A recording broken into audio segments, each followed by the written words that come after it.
திமுகவின் உருட்டுக்கடை அல்வா அப்படின்னு சொல்லி எடப்பாடி பழனிசாமி வந்து சட்டமன்றத்துக்கு வெளில வந்து புத்தகத்தை மாதிரி இது வச்சுக்கிட்டு நிற்கிறாரு, வெறுங்கவர் வச்சுக்கிட்டு அப்படியே பல்ல கட்டிட்டு நிற்கிறாரு.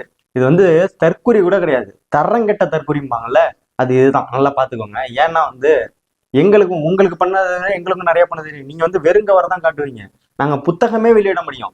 தற்குறி பழனிசாமின்னு விடலாம், தரங்கெட்ட அதிமுகன்னு விடலாம், அடிமை கட்சி அதிமுகன்னு விடலாம், பாஜகவின் சங்கி அப்படின்னு விடலாம், 10 தோல்வி பழனிசாமின்னு விடலாம், காலை வாரி வந்த பழனிசாமி அப்படின்னு விடலாம். எங்களுக்கு எல்லா விதமான எல்லாருக்குமே பண்ண தெரியுது. என்ன பண்றீங்கன்னா யாருக்குமே புரியல.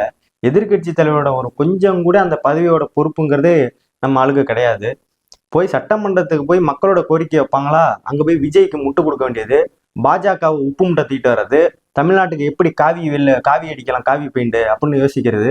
இதுதான் வந்து இந்த அதிமுகவோட முழு நேர தொழிலா இருக்கு. இப்ப ஊன்னா திமுக வந்து குடும்ப கட்சி, இது வந்து வாரிசு அரசியல் அப்படிங்கிறது. எம்ஜிஆருக்கு ஜெயலலிதா யாருப்பா? சொல்லிட்டு போ, ஒருத்தன் மானம் உள்ள அதிமுக சொல்லிட்டு போ பார்ப்போம்.